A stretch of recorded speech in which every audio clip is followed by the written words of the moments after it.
couch. You're locked into the NFL on EA Sports.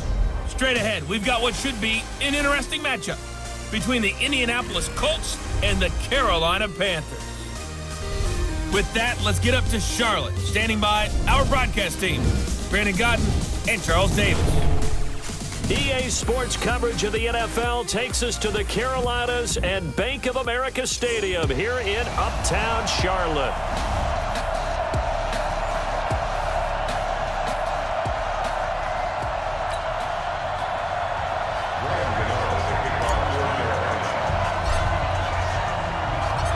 The Panthers kicker Graham Gano set and ready to go as we are off from Charlotte. This fielded at the 2. And his guys are going to start their drive right at the 20-yard line.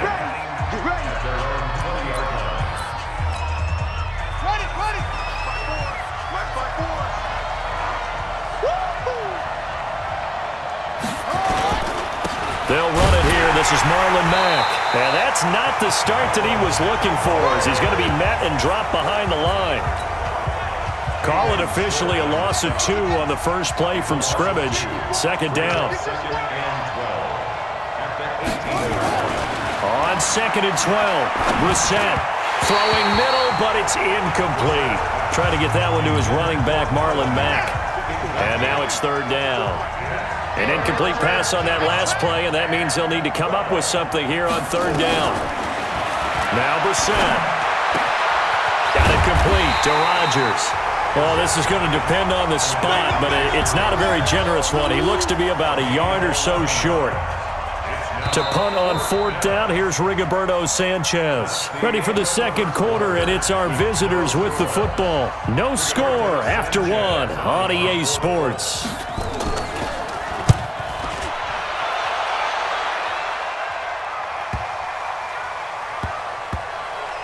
And a nice job here to down this one right on the 5-yard line.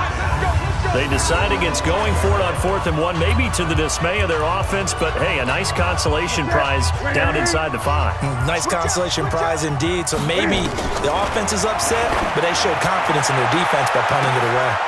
And got his man complete. He's at the 40, past the 20, 10, touchdown, Carolina. Curtis Samuel, 95 yards, as his guys are first onto the scoreboard here this afternoon.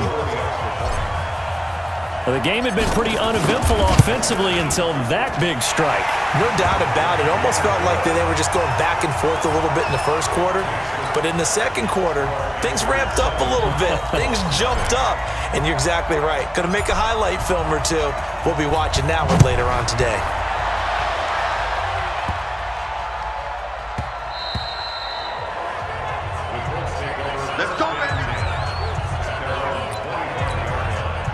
The Colts come to the line ready to start their next drive. Inside of a minute left in the half, does the fact that you're down on the scoreboard influence what you do? Into a double team, and it's intercepted. It's the Pro Bowler Luke Kuechly that picks it, and his guys will take over at the 25-yard line.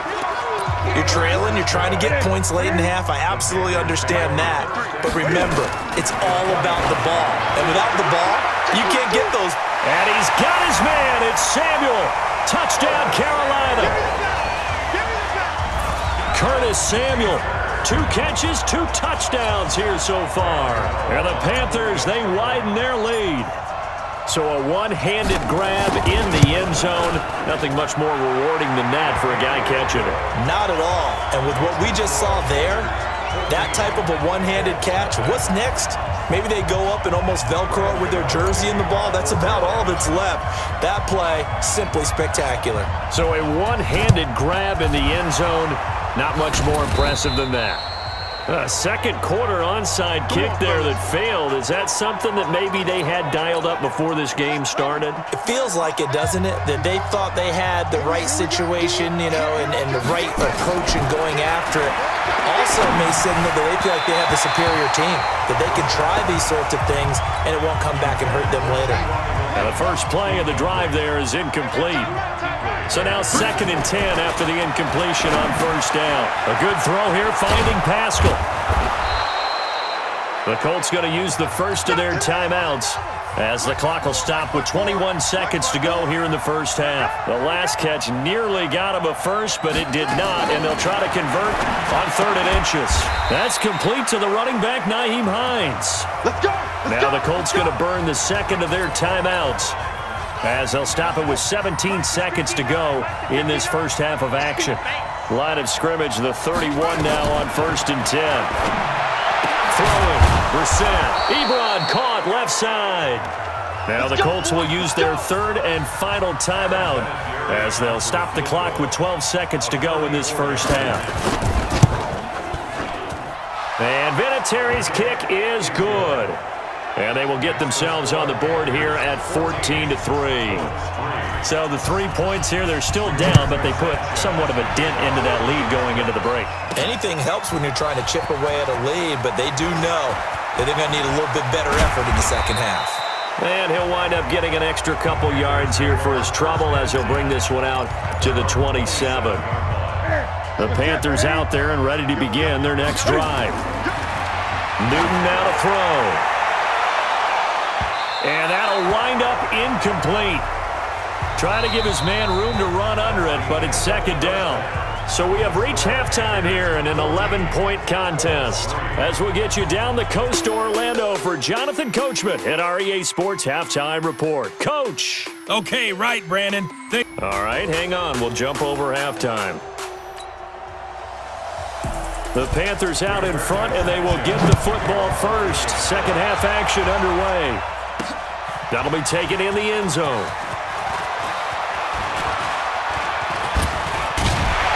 And this return net's positive as he gets past the 25 and up to the 27-yard line.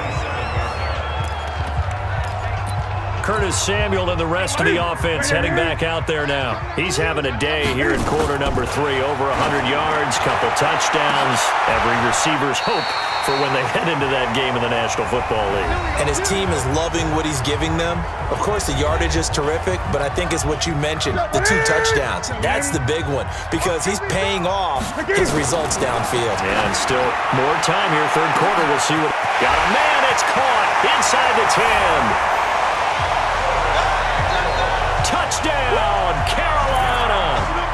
Curtis Samuel, 42 yards. And the Panthers, they widen their lead. And this is obviously quite a performance. And most of the time when we talk about someone putting a team on their back, I think we're talking about a guy who runs the football. In this case, it's a guy out wide catching it, and he's done exactly that. Truly leading his team right now towards victory. 3 touchdown catches. He's been the headliner.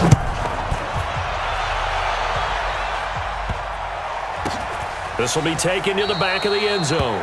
And no run back here. This will be a touchback, and it comes out to the 25-yard line.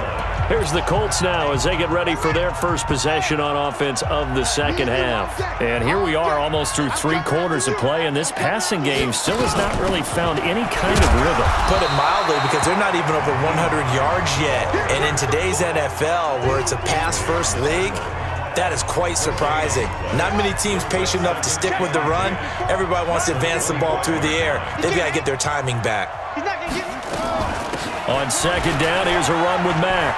He takes this for 3 to the 29.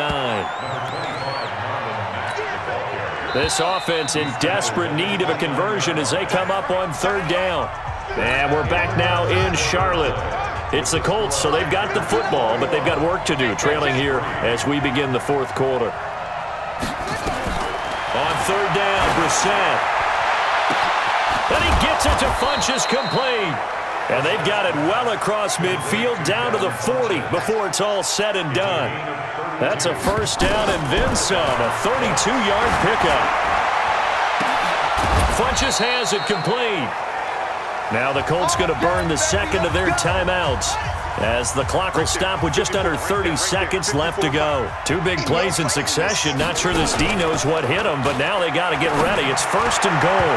Now a throw to the end zone on first down, but it winds up incomplete. Eric Ebron, the big tight end, is intended target, but it'll be second and goal.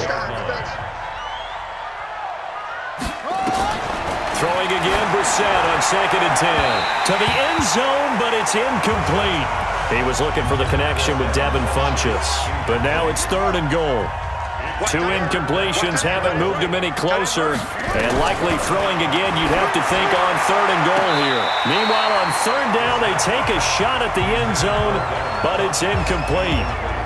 Well, it just seems like all game long there hasn't been a lot of sync quarterback to wide receiver on this side of the football. They haven't been on the same page, quarterback and receivers. Heck, they haven't been on the same grease board when you draw plays up.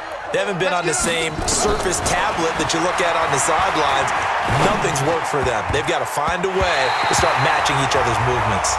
Now they go for it on 4th, but this one is going to wind up incomplete. They can't hook up here on the 4th down pass attempt, and the Panthers will get the football back. He's going to float this one deep right side. And a scary incompletion, almost picked off. It would have been their first INT of the game. Instead, 2nd down. Throwing again on 2nd and 10. Newton. Oh, he got position on him, and he pulls it in. That one good for 26 and a first down. So this one is over. A victory for Carolina. And it was their defense that really made the statement after the break. They pitched the second-half shutout. Yeah, think about the team that just got vanquished. They did score in the 2nd quarter. Do you think they thought at all that that would be their last points of the game? No, but what a second half. The adjustment, whatever they did in the locker room, it certainly worked. It certainly did, and you're exactly right. Whether it was an adjustment, whether it was just more focus on what they planned to do going in, whether they just played better, whatever it was, it all came together in the 2nd half, and no points were allowed.